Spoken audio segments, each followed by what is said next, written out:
Mukhang bistado na ang tunay na pagkatao ni Amnesia Girl Mayor ng Bamban Tarlac na si Alice Guo.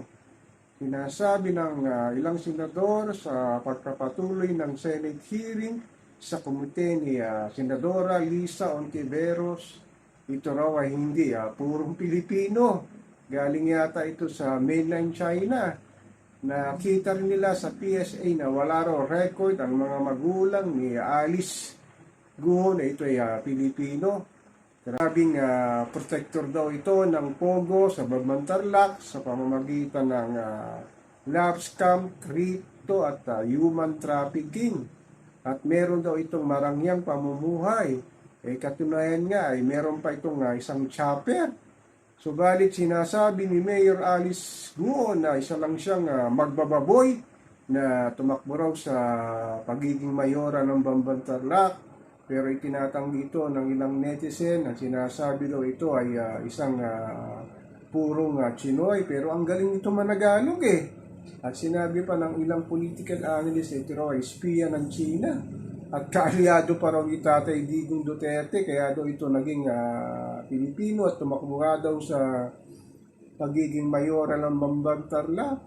So grabe itong si Mayor Alice Guo. Hindi mo talaga mapagkakamalang half Filipino-Chinese kasi nga ang galing managalog eh. Kaya lang talaga ang mga senador natin, ito iniimbestigahan nga nila sa Senado kung ano nga ba ang totoong pagkatao ni Mayor Alice Guo. Pero sinabi ni Senador Francis Escudero wala raw karapatan ng COMELEC para i-disqualify ito mayor ng Bamban Tarlac. Ang tangi lang daw may karapatan ng Solicitor General sa pamagitan ng co-warrant to case para sa kanyang citizenship at pagiging isang mayor ng Bamban Tarlac. So lumalaki itong issue na to.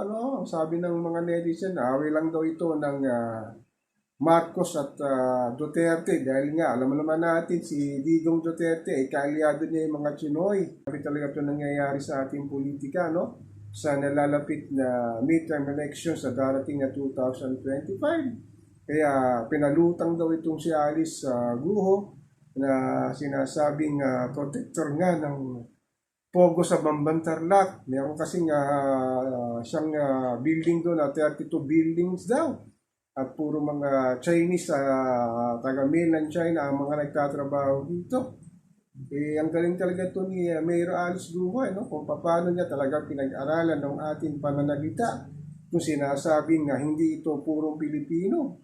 Nung ini-interview nga siya ni Senadora Lisa Ontiveros, hindi nga niya alam kung saan siya nag-elementary at kung saan siya nag-high school. Hindi daw niya matandaan, pati mga teacher niya hindi niya matandaan. So grabe ito si Mayora na sinasabing nung naghalalang 2022 sa pagiging mayora ng Bamban Tarlac ay nagbigay daw ito na napakaraming salapi sa mga mamamayan ng Bamban para ito'y manalo. So dapat din imbestigahan dito yung kanyang partido nga na bakit ito pinaktakbong mayora kung dito Pilipinong naninirahan sa Bamban Tarlac. Ang galing talaga ng ating mga senadora na talaga natitrace nila kung ano talaga itong tunay na pagkatao ni Mayor Alice Guo.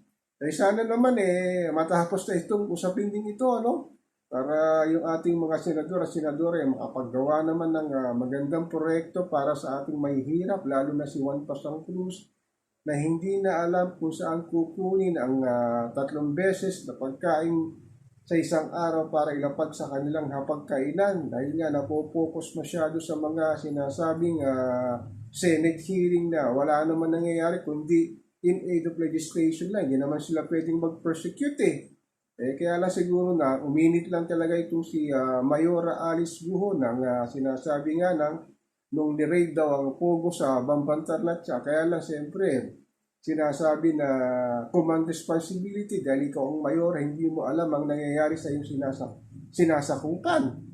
So ako po si Papa Ken, patuloy po akong magmimiral, mamamatsyag sa pang-araw-araw na nangyayari dito sa mahal nating inang bayan.